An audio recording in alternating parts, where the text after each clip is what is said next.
Thanks so much for everyone tuning into that previous part 1 video, which was the hooker, the mids, and also the edges there. The players that I think will improve on last season's average. We haven't got the prices yet, but it looks like hopefully just before Australia Day, Thursday or Friday next week, will be the play. And it's only a few days away now, getting excited for that. But we don't need the prices to know where these guys are going to be priced at. It's going to be based on their average. So I think all of these guys here are a very, very high chance of beating their average, and therefore, are guys that you can look at potentially in your squads this year. I'll be doing a bigger video, which will include all of the top tier guns that are probably going to stay at value, that will be of interest in your starting sides, and also those cheapies that come into their roles a little bit later once the game has opened up. We'll get into that. We'll do our reaction. We'll see how things go, and then I'll get that massive video out. It's probably going to have 70 to 80 odd people in it. But to kick things off here, we've got the halfback, the centers, and the wing fullbacks. And my two big dog halves up top, it's Cleary and it's Hines. Both guys coming off lower average seasons than they did last year, than they did in 2023, I should say. And with Cleary, it's pretty simple. He's not got Luai next to him to take a lot of the touches, basically. And with Cleary being a 70 guy in the previous year, Hines being upwards of the 70 guy in the previous year as well. He carried a few injuries last year. Yes, he's got Trindle, but I still think he beats that 61. Even if it is a 63, it could be a 70. We don't know at this point, but both of those guys are in a really good position to outdo their averages in 2025. Matt Burton, a 53 for him last year. I've got him and Preston as the two guys from that Dogs team to really step up. They are their best fantasy scorers, and I can see an improvement from Burton. Whether it's a 55, a 57, or he pushes up into that 60 bracket, if they go really well and he continues to improve as a player, his confidence, his ability to get himself involved in games, because he has the running game, he has the kicking game, he kicks goals, and he's in a good team with plenty of good players on his outside. He should be a player that gets close to that 60 mark, and it is time, in my opinion, for Matty Burton. For Mitchell Moses, it's a 49 average for him, and it's very, very low. We've seen him up near the 60 mark. We've seen him, not be any lower than this 49. So it's a very, very easy number for him to beat. If the team improves just slightly, even if he was to lose the goal kicking, Lomax can get injured. There are going to be games where Moses is kicking goals. If Moses doesn't make Origin and Cleary gets that spot, then he'll be that guy through that period with Lomax in Origin if he's not injured as well. So lots of good things to see from Mitchell this year, and a 50 plus is very, very easy to obtain from him, in my opinion. He was playing incredible footy through Origin last year, and there's even chat as to whether he keeps that spot in Origin or Cleary gets it back. So Moses is one of those guys that will clearly beat his 49 average this year. It's pretty interesting, isn't it, the amount of halves that have some value, and we've still got 5 guys here on the list in Munster: Isaiah Katoa, Jack Cogger, Luke Metcalf, and Kyle Flanagan. Although since I've written these names down here, we've got some news on the night, so we're not sure if that's 100% accurate as yet. But Fletcher Sharp and Tyson Gamble apparently are the players training in the halves right now, and if they didn't have enough halves with the 5 guys that they did have last year, they've added another one in Fletcher Sharp, who I thought was incredible on the wing and is the correct replacement on the wing with how many halves they've got. Yes, he could probably be a decent 6, but he's a fullback slash half slash winger now, and that's where I think he should stay. But guys, if you haven't checked out the information regarding the private group, it is down in the description. It's a whole year thing. You get the NRL Fantasy, you get the NRL Supercoach, you also get Big Bash and NBL Supercoach, and all my thoughts and access to me on that one there, along with prizes and access to a really good community of guys. So, and girls. We have a few girls in there right now, which is awesome. So check that out down there. If you're interested, we had a couple hundred people last year, and I imagine it's going to be bigger and better in our 3rd year of doing it. Cam Munster at 44.1. He is just so cheap compared to what we know that he can provide for us in fantasy. It's a tremendously low number, that 44. When you put him next to someone like Isaiah Katoa, who's a youngster in this league, we know what Munster has achieved and what he can do in a really, really good side. So it's just a number that's pretty ridiculous. And even with that buy in round 2 and stuff, we're not looking at that. We're looking at the entire season. And he's someone that I think a lot of people will start with. And if they don't start with him, it'll be around 3 or 4 or 5 number for Munster. And the worry is his hip, obviously, but there's plenty of good things to come from Cammy Munster. All of these guys we'll do a deeper dive into as we go through positionally.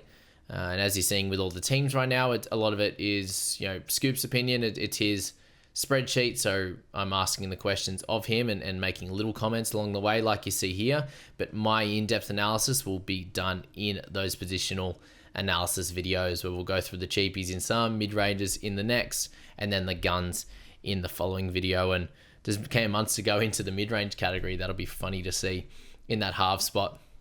So yeah, him at 44 is a real fun one. And Isaiah Katoa at 41, I've got him in there. He's 20 years old, man. Like, it's crazy.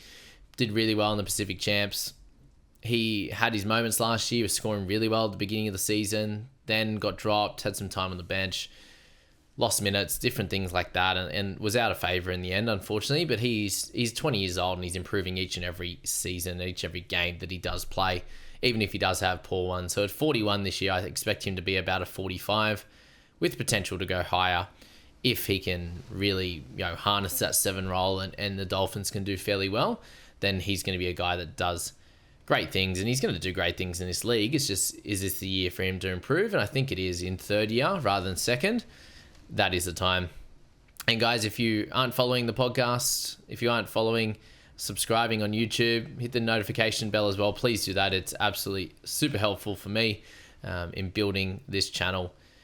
Being able to potentially get sponsors on board, which I haven't had for a couple of years. So also, if you do have a business or you know someone that might be interested in sponsoring this channel, that would be absolutely incredible. If you want to reach out, my email is in the description at the bottom there as well. Thanks so much for that, and I appreciate all of you guys watching. You guys are superstars, and the game hasn't even started yet, and we're getting thousands of views. So you are absolute legends. Jack Cogger. 33.9. I think there'll be times this year where he gets the opportunity. Is it from round 1? Is it from later? I'm not sure. But a 33.9 is extremely low for him. Hopefully, for his sake, it is in the starting 7 or 6 role. If he does get a lot of bench games, then it could hinder this, and he could be one of those guys that misses out. But you'll know, if he's someone for you to buy, if he's in that starting team or not. So, yeah, just take a look at Cogger. He's a much higher average guy when he gets the 80 minutes, and we've seen him do well at the Panthers as well. But that Knights halves scenario, it's so poor for Ponga. If they continue to chop and change that, it's so rough. Just give him some guys that he can lock in with and learn the ropes with. Because that's the main issue here. It's Ponga and his superstar status, and they just need some stability and some consistency for him there. Lukey Metcalf for 33. He just seems like a guy that has the upside if he can stay, injury-free. He obviously, his average drops based on that injury, and if he can stay on the park for a longer period of time, and if he gets the goal kicking long term, then he's a 40 guy for sure. So, yeah, 33, seems fairly low for him. And Flanagan this year at 33, he's going to play next to Lockie Ilias, who is much less dominant than that of Benny Hunt, and the 33 average for him seems piss poor for what we're going to get from him this year, next to an Ilias type rather than Ben Hunt. So it's as simple as that. He's got a really good player on his left-hand side, which is going to be Val Holmes. It'll be interesting to see where Moses Sully ends up if he has to move to the right. But that left-hand side is going to be a little bit more improved, and I'll have a nice back rower next to him as well. And I think that left-hand side will be fairly dominant compared to the right, especially without Lomax now. And Flanagan will be the one to benefit there for sure. Hammer. 44 average for Hemi, so I think that he can get closer to that 50 mark, and 45, 46, 47 seems fairly attainable in the high percentile, I think, and 50 would be a little bit harder, but for him at fullback in this side, another year older, one of those guys I think that can take the step up if his work rate can continue to be really solid, and if they can play solid enough footy and get into sort of that 12th, 11th, 10th position, then I think he can get closer to the 50 mark for sure. And Garrick, I do feel a little bit safer on than Hammer at 43.7. He had a lot of concussion games last year, and we know that he's close to a 50 guy pretty regularly and seems to score really well when he actually, was on the park last year close to a 50 mark. So 43.7 feels low in a team that should be pretty solid. So Garrick is on that list. Will Penasini with the 40. If Moses can stay somewhat on the park this year, he's a 45 guy there. So a little bit of value on Penasini if you wanted to take that plunge on the Eels being fairly good. I think we'll have to determine if Lomax is on his right wing, it's going to be great and even more higher percentage. If he's on the left-hand side, then I do find it a little bit tougher, but both him with Cartwright and Moses is a really nice combination on that side. Isaac Tungo, 37 for him, and as you can tell, there's a decent amount of centres if you're looking at the video, but if you're on the podcast there's seven centres here, which can be of value for you, and Isaac Tungo at 37 is a really good guy to look at, given he's gone mid 40s, high 40s in the previous 2 years. Very, very hard presses to see him playing any worse than he did last year, and had a great start to the year and then really fell off, and Cleary didn't play a lot of games. So Isaac at 37 just seems unders, and I think he's a minimum 40 guy this year, and is someone that I think you can have a look at in your sides. Adam Dewey, what a man. Love watching this guy play, but a 35.1 for Adam there. It seems fairly low for a guy that he did cop a few more injuries, bits and pieces. They managed him a bit throughout the year. If he's got the goal kicking, which is a chance next to, it's going to be him or Appy, that's going to help him out in a better side. If he's got Galvin and Luai in the halves there, some decent back row on his left-hand side if that's where he's going to play. With Samuel Afenu, who's improving week to week, definitely last year. He can be a guy that gets closer to the 40 mark and can be a pretty decent centre, albeit has some injury worries for sure. Jack Howarth is next up at 31.8. I think he absolutely smashes this average here. If he gets the opportunity, I think he will. Yes, the buy round 2 is a little bit annoying, but it's centre. You can get away with that at that price point, and for sort of, if it's a similar salary cap in the mid 400s, that's a pretty good number for you there. For him to hit with Munster improving hopefully this year, along with Sean Bloor and Harry Grant improving. There's a few guys that kind of underwhelmed a little bit through, obviously Grant through the middle, and then that left side with a few of those guys not getting too much footy, but Howarth exploded in the finals last year. Stafford Toa, pretty easy to put him in there at 9.7. He may not start the year, may get the wing spot, but if Dewey and Olam are there, then he's a chance of missing out. He might get the wing over Brent Naden.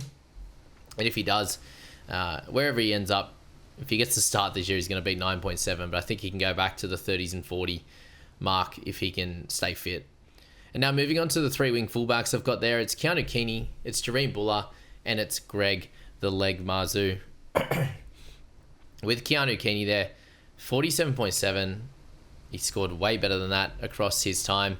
Did spend some time, starting poorly in that first couple of games before, really got unleashed. He had some, games where he had a few less minutes as well. So I think a 50 plus for him is pretty comfortable this year, in a team that will have plenty of firepower, and they seem to score, I think home games, they score 30 points a game. So he's going to be in amongst that. And there could be second year, after playing full-time syndrome for sure, but I do think he can be a 48 minimum. Dream Buller, 38. He didn't play very well last year, to be fair, in a team that struggled. He was great when he first came onto the scene. Second year syndrome kicked in and the team was poor. So with the team improving, him being able to work on his game with a few of these gun players, and he's going to be really helped by Jerome Luai. I think 38 is chump change compared to what we can expect from Buller. So 40 plus for him pretty comfortably this year, with him improving and the team improving as well. And then Greg Marzu, he was up near a 50 the year prior, so 36 seems very low.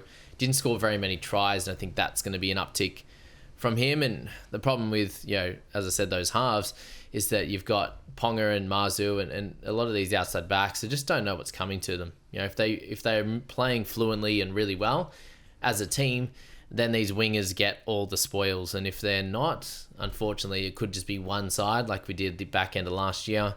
But that's also because they had, the two halves together in Crossland being one of them to kind of get things a little bit more simple in their attack and consistent. And if that can happen at some point, then Greg can be a 45 plus guy. If it doesn't, he's probably closer to 40 and still beats his average, but yeah, it doesn't go as well as we would have hoped. Guys, I may have missed a few players from either list. We had 19 in this list. We had 26, I believe, in the first. There could be more, but it's just going off obviously what we have so far and looking at footystatistics.com and whatever else. But once the game opens, we'll have a better idea of everything and where players are priced at. And obviously most of these guys, they should be priced at this current average. Some might get little changes depending on how many games they played. Obviously Stafford Toa, 3 games, 9.7. Probably gets a little bit of a bump, or he could be closer to that 300 or something. We don't know everything so far because the game isn't open, but look forward to, this one's coming out today on Sunday.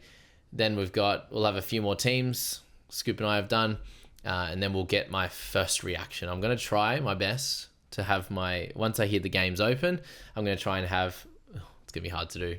Hopefully I'm home at the time and I can get straight into the video, but I'll put my phone on Do Not Disturb and get straight into my reaction on the game and if anything's changed or not. So probably better, to be fair, if the game hasn't changed, that I know that, but we'll get my reaction straight up to that. So be sure to be ready for that one. Hopefully it's on Thursday or Friday and I'm good to go with that one. If it's on Tuesday or Wednesday, that'll be frustrating because I'll be at the Australian Open, hopefully enjoying some Alex de Minaur quarterfinal or semi-final magic. That would be the goal. Got a good win yesterday, so I'll be there from Monday to sort of Wednesday evening. And I do hope the game is actually on Thursday, Friday, not actually on Tuesday or something, because I might not be able to make a video. So there you go, guys. That is that video. Super excited on a bunch of these players for sure, as I was with the list above in the the hookers, the mids, and also the edges. Plenty of fun guys in here. You obviously saw I didn't mention guys like Pete Mamazelis and Sandon Smith and these type of cheapies here. They're the guys coming into a new role, which they weren't in last year. Mamazelis hardly played last year, so he's going to come into a starting role and things like that. So be aware that those cash cows and stuff I'll mention in that really big video, which will have, this one's 45, that one might be 80 or something like that with the guns and the cheapies involved as well. And can't wait to get that out once the game opens as well. And we'll start getting in through the individual positions one by one each and every day. It's going to get real. It's going to get exciting in here. And thank you so much to all of you guys for watching all the previous videos so far. Fantasy guys, I was just having a look at my top videos in the last month. And unfortunately, for fantasy, it's all Supercoach videos so far. So I think it was the top 4, and then the 5th one was, I think, Eels or something like that. So very much hoping that over the next few weeks that we can bump this up and get these fantasy numbers back in action once the game opens. So thanks so much for being here, guys, and we'll see you in that next video.